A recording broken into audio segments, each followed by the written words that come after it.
Hello, नमस्कार, good morning. मी गणेश उपयाड आणि स्वागत आहे तुमचं माझ्या युट्यूब चॅनलमध्ये. युट्यूब चॅनलचं नाव पण गणेश उपयाड हेच आहे. आपण महाराष्ट्राचा भूगोल बघत आहोत.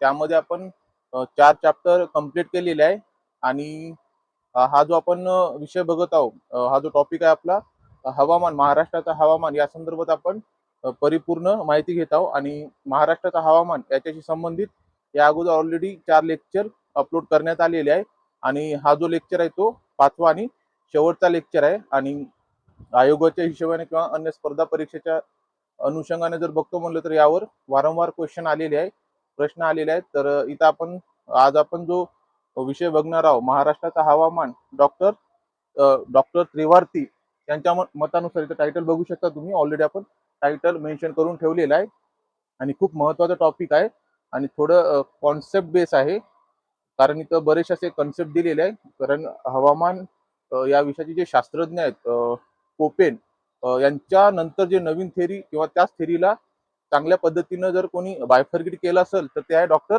त्रिवार्ती. तर यांच्या मतानुसार जी थेरी आहे किंवा कोपनची जी थेरी आहे त्याला त्यांनी बऱ्यापैकी तंतोतंत शास्त्रीय पद्धतीनं कुठेतरी त्याचं डिवायडेशन केलेलं आहे. इथं बघू शकता तुम्ही. ऑलरेडी आपण कंटेंट नोट करून ठेवलेला आहे. आता आज जो आपण टॉपिक बघणार आहोत, महाराष्ट्राचा हवामान, डॉक्टर त्रिवार्त यांच्या मतानुसार त्यांनी जे काही बायफर्गेशन केलेलं आहे, त्यांनी जे काही हवामानाशी संबंधित प्रमुख गट तयार केले, त्याच्यानंतर उपगट तयार केले आणि कशा पद्धतीनं महाराष्ट्राला त्यांनी महत्वाच्या 3 हवामानामध्ये डिवाइड केलेलं आहे. तुम्ही तिथं मॅपवर बघू शकता. तर हे आता आपण सविस्तर बघणार आहोत. तर इथं जे डॉक्टर त्रिवार्ती यांच्या मतानुसार जे महाराष्ट्राशी संबंधित आहे ते तर आपण बघणारच आहोत, पण त्याही अगोदर आपण जे त्यांनी बायफर्गेशन केलेले आहे, डिवाइड केलेले, आपण 4 प्रमुख मुद्दे अगोदर बघणार आहोत आणि त्यानंतर त्याचे उपप्रकार पण आपण बघणार आहोत. इथं बघू शकता तुम्ही. ऑलरेडी आपण कंटेंट इथं नोट करून ठेवलेलं आहे. आता डॉक्टर त्रिवार्ती यांनी जे काही सुरुवातीला 4 गट पाडलेले आहेत त्याचं त्यांनी या पद्धतीनं बायफर्गेशन केलेलं आहे. 4 गट प्रामुख्याने ए, बी, सी आणि एच. आता हे त्यांनी कोड दिलेला आहे आणि तसं त्यांनी उपगट पण बनवलेले आहे. हे उपगट पण 5 पॉइंट मध्ये त्यांनी डिवाइड केलेले आहे किंवा 5 त्यांनी प्रमुख उपगट बनवलेले आहे. आता डॉक्टर तिवारी यांनी जे काही बायफर्गेशन केलेलं आहे आणि कशा पद्धतीने त्यांनी महाराष्ट्राला 3 भागामध्ये डिवाइड केलेलं आहे ते आपण बघणार आहोत. सुरुवातीला आपण जे बायफर्गेशन आहे ते काय आहे ते कन्सेप्ट आपण समजून घेऊया. इथं बघू शकता तुम्ही. पहिलं जे त्यांनी डिवाइड केलेलं आहे, डॉक्टर तिवारी यांनी प्रमुख जे 4 गट बनवलेले आहे, तर ते प्रमुख 4 गट अशा पद्धतीने आहेत. सुरुवातीला त्यांनी जे ए गट बनवलेला आहे, ते ए गट उष्णकटिबंधीय पावसाळी हवामान, म्हणजे जिथं वातावरण उष्ण आहे आणि सातत्याने तिथं पाऊस पडत असतो. म्हणजे असा पावसाचा पर्टिक्युलर काही ऋतू नाही आहे, काही मान्सून ज्या पद्धतीनं महाराष्ट्रात किंवा देशामध्ये येतो तसा काही ऋतू नाही आहे. एक प्रकारे रोज तिथं पाऊस पडत असतो आणि एकदम वातावरण उष्ण आहे. आता साधी गोष्ट आहे, आपण या अगोदरच्या लेक्चरमध्ये समजून घेतलेलं आहे. आपण पृथ्वीला 3 काल्पनिक रेषांमध्ये डिवाइड केलेला आहे. जे मधातून जाणारी जे रेषा आहे ते विषुववृत्त आहे. त्याच्या दक्षिणेकडे मकरवृत्त आणि विषुववृत्ताच्या पूर्वेकडे 33.5 डिग्री सेल्सिअसवर कर्कवृत्त आणि मकरवृत्त असे रेषा आहेत. आणि हा जो भाग आहे, सर्वात जास्त तापमान सूर्याचे जे सूर्यकिरण आहे सरळ लंबरूपी सरळ या भागावर पडत असतात. म्हणजे कर्कवृत्त आणि मकरवृत्त यांच्या मधातला जो जमिनीचा भाग किंवा समुद्राचा भाग आहे तो सर्वात जास्त तापत असतो आणि सर्वात जास्त तापमान याच भागात राहतो. याला आपण उष्ण कटिबंधीय क्षेत्र म्हणत असतो.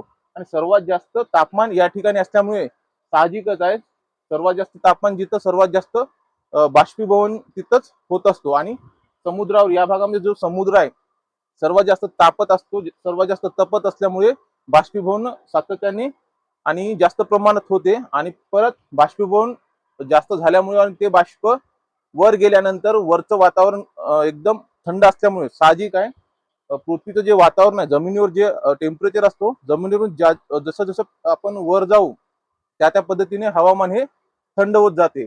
म्हणून इथं बाष्पीभवन झाल्यानंतर त्याचं सांद्रीभवन होते आणि ते बाष्प जेव्हा वर जाते त्याचं जे टेम्परेचर कमी झाल्यामुळे ते बाष्प पावसाच्या रूपामध्ये परत पडत असते. म्हणजे इथं जास्त तापमान आहे, जास्त बाष्पीभवन आहे आणि पाऊसही जास्त प्रमाणात पडत असतो. त्या भागाला त्यांनी उष्ण कटिबंधीय पावसाळी हवामान हे नाव दिलेलं आहे. आणि पृथ्वीचा जर विचार करतो म्हणलं तर कर्कवृत्त आणि मकरवृत्त यांच्या दरम्यानचा जो भाग आहे तो उष्णकटिबंधीय पावसाळी हवामान म्हणून डॉक्टर त्रिवाती यांनी त्याला डिवाइड केलेलं आहे.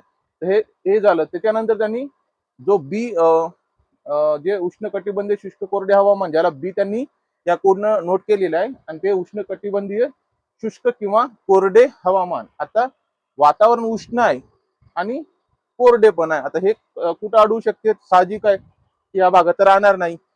कर्कवृत्त आणि मकरवृत्त यांच्या दरम्यान तापमान जास्त आहे. सूर्याचे सूर्यकिरण लंबरूपी डायरेक्ट पृथ्वीच्या या भागावर पडत आहे, जास्त प्रमाणात पडत आहे, म्हणून हा भाग उष्ण आहे. परंतु जो बी आहे उष्ण कटिबंधीय आणि कोरडे हवामान किंवा शुष्क हवामान, हे कुठे आढळते? तर पृथ्वीच्या किंवा कर्कवृत्तच्या उत्तरेला आणि मकरवृत्तच्या दक्षिणेला. आपण जो ब्लॅक कलरने इथं बी पण नाव दिलेला आहे, हा जो एरिया आहे पृथ्वीवर, तो कसा आहे? तो शुष्क कोरडे आणि उष्ण कटिबंधीय आहे. म्हणजे इथंही सूर्यकिरण जास्त प्रमाणात पडतेच, कारण तो मकरवृत्त किंवा कर्कवृत्त लागून असलेला भाग आहे. परंतु बाष्पीभवन जास्त प्रमाणात नसल्यामुळे तिथं जे वारे आहेत ते कोरडे राहतात किंवा शुष्क राहतील. म्हणून हा जो भाग आहे डॉक्टर त्रिवात यांनी, हा जो भाग आहे त्यांनी उष्णकटिबंधीय शुष्क कोरडे हवामान या पद्धतीमध्ये, या प्रकारामध्ये त्यांनी इथं ठेवलेलं आहे. आणि त्याच्यानंतर सी जो आहे समशीतोष्ण किंवा उपोष्ण हवामान. म्हणजे सम म्हणजे काय? जास्त शीतही नाही, जास्त उष्णही नाही, तर समशीतोष्ण किंवा उपउष्ण. तर हे कशा पद्धतीनं जे हवामान तयार होते? तर सम म्हणजे एक तर कुठेतरी वातावरण समप्रमाणात आहे किंवा उपउष्ण आहे, किंवा जास्त नाही कमी नाही, उष्णता जास्तही नाही आणि कमी पण नाही, तर कुठेतरी उपोष्ण हवामान आहे. आता हे कुठं राहू शकते? तर साहजिक आहे समशीतोष्ण जो भाग आहे तो आहे कर्कवृत्तच्या उत्तरेला, किंवा आपण जे अगोदर उष्ण कटिबंधीय शुष्क कोरडे हवामान बघितलं त्याच्या उत्तरेचा आणि त्याच्या दक्षिणेचा भाग. म्हणजे कर्कवृत्तचा विचार केला तर इथं जो उष्ण कटिबंधीय कोरडे हवामान आढळत आहे त्याच्या उत्तरेकडचा, कारण वरचे जे दोन्ही ध्रुव आहे हे एकदम शीत आहेत, एकदम शीत प्रकारचे आहेत. त्याच्यामुळे इकून शीतवारे उत्तर ध्रुवामधून आणि दक्षिण ध्रुवामधून शीतवारे हे कुठेतरी उष्ण कटिबंधीय भागाकडे येण्याचा प्रयत्न करत असतात. म्हणून त्यांच्या दरम्यान जो आढळणारा भाग आहे, हा जो भाग आहे इथं आपण रेड कलरने नोट केलेला आहे, हा जो भाग आहे तो समशीतोष्ण आणि उपोष्ण हवामान या प्रकारामध्ये मोडला जातो. आपण आता बघितलेलं आहे समशीतोष्ण आणि उपोष्ण हवामान बघितलेलं आहे. त्याच्यानंतर त्यांनी जे चौथं जे महत्वाचं प्रमुख गट तयार केलेला आहे ते आहे पर्वतीय हवामान. इथं बघू शकता तुम्ही, चौथा आहे पर्वतीय हवामान. म्हणजे पृथ्वीवर जेवढे पर्वत आहे तिथं जे हवामान आहे ते कशा पद्धतीने आहे? तर शेवटचं जे त्यांनी चौथं महत्वाचा जो बायफरगेट केले ते पर्वतीय हवामान आहे. तर आपल्या देशामध्ये जसं हिमालयामध्ये जे एकदम वातावरण वेगळ्या परिस्थितीमध्ये राहते किंवा एकदम थंड राहते, जसं की आपण काराकोरम रेंज किंवा लेह लडाख, पीर पांजाल, जे पर्वतीय आहे, जे सर्वोच्च शिखर आहे, त्या भागात बर्फाचं प्रमाण जास्त आहे, किंवा तिथं पावसाच्या रूपामध्ये पाऊस पडत नसून तिथं बर्फाच्या स्वरूपामध्ये पाऊस पडत असतो. म्हणजे एकदम वेगळ्या पद्धतीचं, ज्या पद्धतीनं पठारी भागाचं वातावरण आहे त्या पद्धतीनं पर्वतीय भागाचं वातावरण नाही आहे. तर तो सेपरेट त्यांनी गट तयार केलेला आहे. म्हणजे डॉक्टर त्रिवार्ते यांनी महत्वाचे 4 गट तयार केलेले आहे. पहिला आहे उष्णकटिबंधीय पावसाळी हवामान, त्याला ए पॉइंटने त्यांनी नोट केलेलं आहे. दुसरं जे बी पॉइंटने नोट केलेलं आहे ते उष्णकटिबंधीय शुष्क कोरडे हवामान. त्यानंतर सी मध्ये त्यांनी जे हवामान ठेवलेलं आहे ते समशीतोष्ण आणि उपोष्ण हवामान. त्यानंतर शेवटी त्यांनी एच या पॉइंटने नोट केलेलं आहे पर्वतीय हवामान. असे प्रमुख 4 गट त्यांनी डिवाइड केलेले आहे. आणि पृथ्वीचा जर विचार करतो म्हणून तर कशा पद्धतीने हे प्रमुख 4 गट कुठे आढळतात हे आपण नोट केलेलं आहे. इथं आपण 3 गट मेन्शन केलेले आहे. शेवटी ते पर्वतीय हवामान आहे. पर्वतीय हवामान जगामध्ये त्यांनी सेमच ठेवलेलं आहे पर्वतानुसार, त्याच्या उंचीनुसार. तर प्रमुख 3 आपण इथं नोट करून ठेवलेला आहे. सुरुवातीला जे कर्कवृत्त आणि मकरवृत्त यांच्या मधातला जो भाग आहे तो उष्णकटिबंधीय पावसाळी हवामान हे आपण समजून घेतलेले आहोत. त्याच्यानंतर बी जो आहे तो त्याला लागून लगतचा भाग जो थोडा उष्ण बी आहे आणि तिथं बाष्पाचं प्रमाणही कमी आहे, सांद्रीभवन जास्त होत नाही, बाष्पीकरण जास्त होत नाही, म्हणून तो तिथे हवा कशी आहे? कोरडी आहे. तर या प्रकारामध्ये त्यांनी लगतचा प्रदेश कर्कवृत्तच्या उत्तरेकडला आणि मकरवृत्तच्या दक्षिणेकडे ठेवलेला आहे. नंतर समशीतोष्ण जो उष्णकटिबंधीय शुष्क कोरडे हवामानच्या पलीकडचा भाग आहे किंवा त्याचा लगतचा भाग आहे, म्हणजे ते उत्तर ध्रुवाकडला असो किंवा दक्षिण ध्रुवाकडला असो, त्याला त्यांनी त्या पद्धतीने नोट केलेले आहे. आपण पृथ्वीचा मॅप करून कोणत्या लोकेशनला कोणते हवामान डिवाइड केलेले आहे हे आपण बघितलेलं आहे. हे झाले पृथ्वीच्या हिशोबाने. आणि तसेच त्यांनी प्रमुख 5 गटही नोट केलेले आहे. आता महत्वाचे 4 गट आपण समजून घेतो. त्यानंतर त्यांनी 5 गट आणखीन उपगट बनवलेले आहे. 5 उपगट बनवलेले आहे. त्यामध्ये त्यांनी प्रत्येक गटाला स्मॉल लेटरनं डिवाइड केलेलं आहे आणि हे कशा पद्धतीने वातावरण आहे त्याचं त्यांनी डिवायडेशन केलेलं आहे.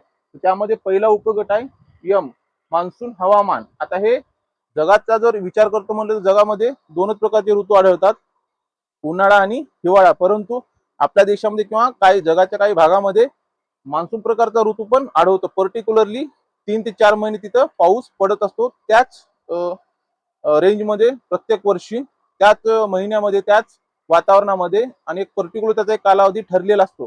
तर असे काही जगाच्या पाठीवर असे काही वातावरणाची परिस्थिती घडत असते, तर त्याला त्यांनी स्मॉल या लेटरनं डिवाइड केलेलं आहे. म्हणजे काही कॉमन जागेसाठी त्यांनी ते नोट केलेलं आहे.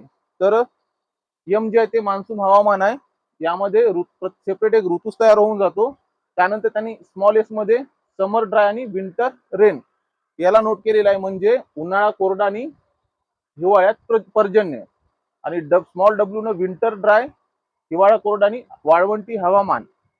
त्यानंतर स्मॉल एस त्यांनी हॉट क्लायमेट म्हणजे जिथं 18 डिग्री सेल्सिअस पेक्षा तापमान हे जास्त राहते त्याला हॉट क्लायमेट स्मॉल एस त्यांनी नोट केलेला आहे. शेवटचा त्यानंतर के कूल क्लायमेट 80 डिग्री सेल्सिअस पेक्षा कमी तापमान. जरी कूल क्लायमेट केलं असेल त्याचा कोड त्यांनी के ठेवलेला आहे, हे लक्षात राहू द्या. अशा 5 उपगटामध्ये त्यांनी डिवाइड केलेला आहे. आता हे कुठं अडू शकते? उन्हाळा कोरडा, हिवाळ्यात पर्जन्य. आता हे ऋतू कुठं अडवू शकते? आता जगाच्या पाठीवर आपण विचार करतो अगोदर आपण बघितलेलं आहे 2च ऋतू आढळतात. तर वेगवेगळ्या पद्धतीने कुठे हे ऋतू आढळतात त्याला त्यांनी स्मॉल लेटरनं बायफर्गेट करून डिवाइड केलेला आहे. म्हणजे डॉक्टर त्रिवार्ती यांनी 4 महत्वाचे गट बनवलेले आहे आणि त्यानंतर त्यांनी 5 उपगट बनवलेले आहे.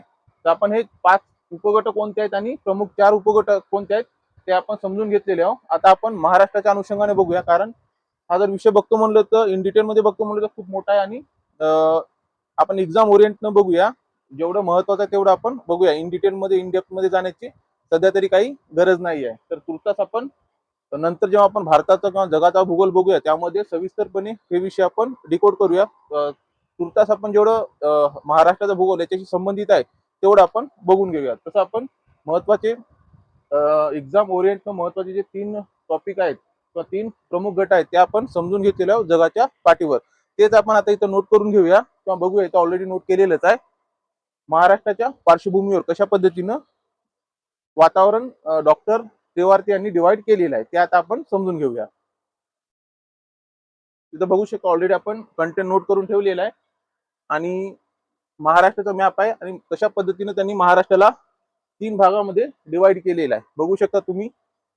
AM, AW आणि BSH अशा 3 भागामध्ये डॉक्टर त्रिवार्ती यांनी महाराष्ट्राचा हवामान त्यांनी डिवाइड करून ठेवलेलं आहे. आता AM म्हणजे काय? आता इथं आपण ऑलरेडी नोट करून ठेवलेला आहे. ए म्हणजे उष्णकटिबंधीय पावसाळी हवामान. म्हणजे ए म्हणजे उष्णकटिबंधीय पावसाळी हवामान आणि स्मॉल एम इथं काय आहे? मान्सून हवामान. म्हणजे उष्णकटिबंधीय मान्सून हवामान. आपण इथं नोटही करून ठेवलेला आहे. ए म्हणजे उष्णकटिबंधीय आणि एम म्हणजे मान्सून हवामान. आता उष्णकटिबंधीय मान्सून हवामान महाराष्ट्रामध्ये कुठे आढळते तर आपण इथं बघू शकता. इथं आपण नोट करून ठेवलेलं आहे. जवळपास पालघर जिल्हा जर सोडला तर पूर्ण कोकण यामध्ये आहे. त्यानंतर पुणेचा पश्चिम भाग, कोल्हापूरचा पश्चिम भाग, त्यानंतर साताराचा पश्चिम भाग या पद्धतीचा भाग किंवा महाराष्ट्राचा हा भाग, हा एरिया एम या गटामध्ये मोडतो. एम म्हणजे उष्णकटिबंधीय मान्सूनी हवामान. तिथं पर्जन्य 250 सेंटीमीटर पेक्षा जास्त असते. जिथं पर्जन्य 250 सेंटीमीटर पेक्षा जास्त असते आणि हवामान हे समप्रमाणात असते. आता समप्रमाणात हवामान म्हणजे जास्त ऊनही नाही जास्त थंडी पण नाही, म्हणजे 12ही महिने तापमान तिथं सेम असते. त्याला आपण समप्रमाणात हवामान म्हणतो आणि त्याची तापमान कक्षाही फार कमी असते. आता तापमान तिथं किती राहते? 22 डिग्री सेल्सिअस ते 28 डिग्री सेल्सिअस दरम्यान. आपण आताच बघितलेलं आहे वातावरण तिथं समप्रमाणात असते, कारण तिथे जे दैनिक तापमान कक्षा आहे ती जास्त म्हणजे त्यामध्ये तफावत जास्त नाही आहे. म्हणजे ज्या पद्धतीने विदर्भामध्ये दैनिक तापमान कक्षा आढळते त्या पद्धतीने दैनिक तापमान कक्षा कोकण या भागामध्ये आढळत नाही. त्यामुळे तिथे हवामान हे समप्रमाणात आहे. सम हवामान या गटामध्ये मोडल्या जाते. कारण इथं बघू शकता तर दैनिक तापमान कक्षा म्हणजे काय, तर म्हणजे तापमान जे आहे कोकण या भागातील जे तापमान आहे वर्षभर 22 डिग्री सेल्सिअस ते 28 डिग्री सेल्सिअस या दरम्यानच असते. आणि हे तापमान कक्षा कसं काढायचं, तर जास्तीत जास्त तापमान आणि कमीत कमी तापमान याच्यामध्ये जे अंतर आहे ते किती आहे त्यावरून तापमान कक्षा ठरत असते. फॉर एक्झाम्पल इथं कमीत कमी आपण 22 डिग्री सेल्सिअस कोकणाचे तापमान आहे, जास्तीत जास्त 28 डिग्री सेल्सिअस तापमान आहे. 28 मधून 22 गेले तर किती उरत आहे, 5 उरत आहे. म्हणजे दैनिक तापमान कक्षा किती आली, 5 आलेली आहे. म्हणजे दिवसातील जास्तीत जास्त तापमान आणि कमीत कमी तापमान याच्यामध्ये जो अंतर आहे, जो गॅप आहे, ते आहे दैनिक तापमान कक्षा. इथं दैनिक तापमान कक्षा फार कमी आढळत आहे. 5 ते 6 डिग्री सेल्सिअस दैनिक तापमान कक्षा राहते. परंतु विदर्भाचा जर विचार केला तर दैनिक तापमान कक्षा हे 15 ते 20 डिग्री सेल्सिअस पर्यंत त्यामध्ये तफावत राहते. म्हणजे उन्हाळ्यामध्ये जर 45 डिग्री जर तापमान असेल दिवसा, तेच रात्री 15 ते 20 डिग्री सेल्सिअस पर्यंत तापमान कमी होऊन जाते. म्हणजे तफावत हे 15 ते 20 डिग्री सेल्सिअसची आहे. त्याला आपण तापमान कक्षा म्हणत असतो. जास्तीत जास्त आणि कमीत कमी, दिवसातील जास्तीत जास्त आणि कमीत कमी तापमान याच्यामधला जो गॅप आहे त्याला आपण दैनिक तापमान कक्षा म्हणत असतो. आणि एएम या प्रकारामध्ये डॉक्टर त्रिवार्दी यांनी जो भाग आपल्याला इथं आपण नोट करून ठेवलेला आहे, कोणकोणता एरिया आहे तो महाराष्ट्राचा, तर हे परीक्षेच्या अनुषंगाने खूप महत्वाचं आहे. ठाणेचा दक्षिण भाग, ठाणे इथं आहे, ठाणेचा दक्षिण भाग. त्यानंतर पुणेचा पश्चिम भाग, पुणे जिल्हा या भागामध्ये येतो, पुणेचा पश्चिम भाग. रायगड, रत्नागिरी, सिंधुदुर्ग म्हणजे जवळपास हे कोकणामधील जिल्हे आहेत. त्यानंतर साताऱ्याचा पश्चिम भाग, म्हणजे या भागामध्ये सातारा आहे, साताऱ्याचा पश्चिम भाग. आणि कोल्हापूरचा पश्चिम भाग, इथं कोल्हापूर आहे, कोल्हापूरचा पश्चिम भाग. हा इलाका, एवढा इलाका हे एएम या प्रकारामध्ये येतो. एएम म्हणजे ए म्हणजे उष्णकटिबंधीय, एम म्हणजे मान्सून हवामान, म्हणजे जिथं ऋतूमध्ये पर्जन्य आढळते, पर्जन्य जास्त राहते आणि त्या भागामध्ये जे वनस्पती आढळते ते सदाहरित वनस्पती आढळते.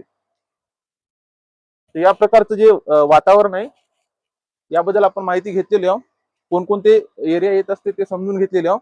त्याच्यानंतर डॉक्टर त्रिवार्दी यांनी जो सेकंड ग्रुप तयार केलेला आहे ते आहे एडब्ल्यू. एडब्ल्यू म्हणजे इथं बघू शकता, ए म्हणजे काय, उष्णकटिबंधीय पावसाळी हवामान, आणि डब्ल्यू म्हणजे काय, हिवाळा कोरडा किंवा वाळवंटी हवामान. वाळवंटी हवामान आपल्याकडे आढळत नाही, कारण बऱ्यापैकी व्यवस्थित पाऊस पडत असतो आणि तसा भाग आपल्याकडे नाही आहे.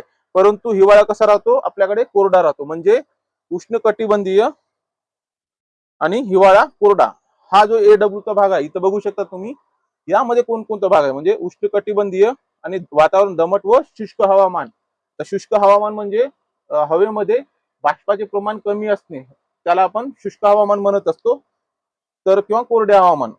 तर यामध्ये जे डॉक्टर त्रिवाद यांनी डिवाइड केलेलं आहे, तर दोन गट इथं पाडलेले आहे. इथं एडब्ल्यू म्हणजे हा भाग आणि विदर्भाचा हा भाग, किंवा मराठवाड्याचा पूर्व भाग आणि पूर्ण विदर्भ, एडब्ल्यू या गटामध्ये येते. ते बघू शकता तुम्ही, एडब्ल्यू मध्ये हा भाग आणि महाराष्ट्राचा हा भाग येतो. आता ते वातावरण कसं आहे तर बघू शकता तुम्ही, उष्णकटिबंधीय दमट व शुष्क हवामान. यामध्ये जो भाग येतो खानदेशचा पश्चिम भाग, हा खानदेश आहे, हा एरिया खानदेश आहे, खानदेशचा पश्चिम भाग, हा एरिया खानदेश, खानदेशचा पश्चिम भाग. त्याच्यानंतर मध्य पश्चिम महाराष्ट्र, म्हणजे हे जे पश्चिम महाराष्ट्र आहे त्याचा जो मध्य भाग आहे तो. त्यानंतर मराठवाड्याचा पूर्व भाग, इथून जो मराठवाडा सुरू होतो, मराठवाड्याचा पूर्व भाग, याकडला भाग. त्यानंतर संपूर्ण विदर्भ, संपूर्ण विदर्भ हे कशामध्ये येते, उष्णकटिबंधीय दमट व शुष्क हवामान, एडब्ल्यू या प्रकारामध्ये येते.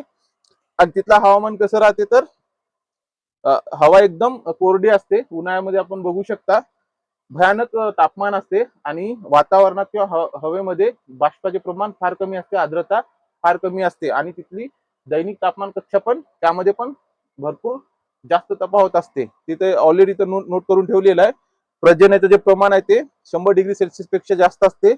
हवामान विषम आहे आणि दैनिक तापमान कक्षा हे 25 डिग्री सेल्सिअस पेक्षा जास्त आहे. म्हणजे दैनिक तापमान कक्षा आपण अगोदर बघितलेलं आहोत. दिवसातील जास्तीत जास्त तापमान आणि कमीत कमी तापमान यामध्ये जो गॅप निघत असतो ते म्हणजे दैनिक तापमान कक्षा आहे. आणि इथं भयानक तफावत आढळत असते. दैनिक तापमान कक्षा इथं फार जास्त आढळून येते. आणि जे वातावरणामध्ये किंवा हवेमध्ये जे आर्द्रता आहे ते 50 ते 60% कमी असते. म्हणजे जवळपास फार कमी आर्द्रता आढळते. आपण कोकणाचा विचार करतो म्हणजे तिथं जवळपास 70 ते 80% आर्द्रता आढळते, परंतु इथं 50 ते 60% कमी आर्द्रता आढळते. म्हणजे हवेमध्ये बाष्पाचे प्रमाण फार कमी आहे, म्हणून उन्हाळा फार इथं त्रासदायक वाटत असतो. याचं कारण हेच आहे, हवेमध्ये बाष्पाचे प्रमाण कमी असते आणि हिवाळा इथं कोरडा राहतो. तर त्यामुळे दैनिक तापमान कक्षा पण जास्त आढळते, तापमान पण प्रचंड असतो आणि हवामान एकदम शुष्क आणि कोरडे प्रकारचे असते. तर इथं AW या प्रकारामध्ये जो एरिया दिलेला आहे तो आपण बघितलेला आहे, तापमान कक्षा बघितली, तिथली आर्द्रता बघितली आणि कोणकोणता भाग यामध्ये समावेश आहे हे पण आपण सविस्तर बघितलेलं. त्यानंतर त्यांनी जे 3 नंबरचा गट बनवलेला आहे, ते 3 नंबरचा गट आहे BSH.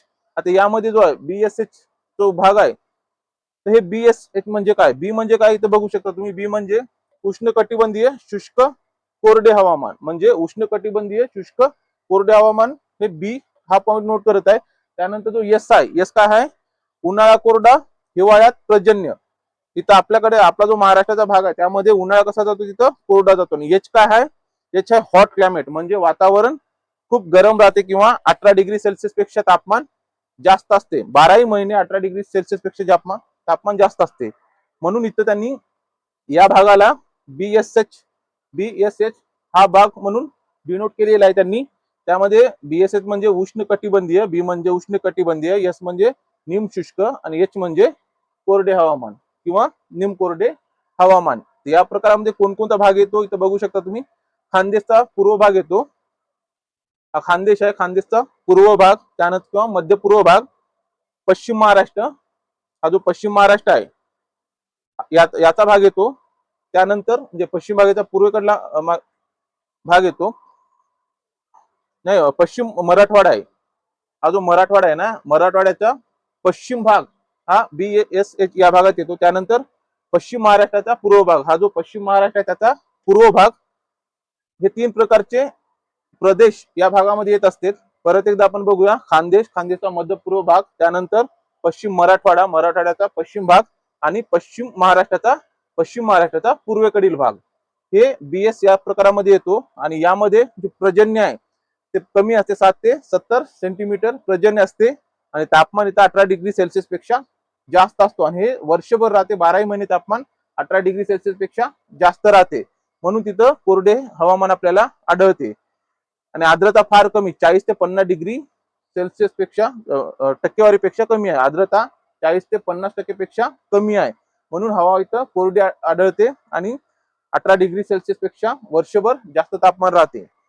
तर अशा 3 भागामध्ये डॉक्टर त्रिवारती यांनी महाराष्ट्राचे जे हवामान आहे त्याची विभागणी केलेली आहे. आपण जगाच्या पातळीवर बेसिक समजून घेतलेले आहे.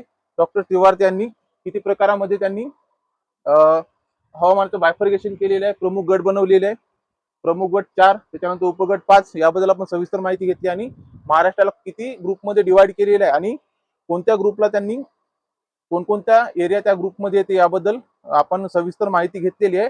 आणि एक्झामच्या दृष्टीने पण खूप महत्वाचा टॉपिक आहे. विशेषतः या 3 गटावर प्रश्न वारंवार आलेले आहेत आणि भविष्यातही येऊ शकतात. त्यामुळे हे 3 गट आणि त्यांचा जो एरिया आहे, कोणते जिल्हे, कोणता एरिया, कोणता विभाग येत आहे, हे लक्षात ठेवणं किंवा समजून घेणं खूप महत्वाचं आहे. अपेक्षा आहे तुमच्या लक्षात येत असेल. जवळपास आपण हवामान हा चॅप्टर जो आहे तो कम्प्लीट करत आहोत. याच्याशी रिलेटेड आपण अगोदर 4 व्हिडिओ टाकलेले आणि हे शेवटचं व्हिडिओ आहे. त्याच्यानंतर आपण नवीन चॅप्टरला सुरुवात करणार आहोत. तर आशा आहे तुम्हाला कळत असेल. परत एकदा भेटूया नंतरच्या व्हिडिओमध्ये.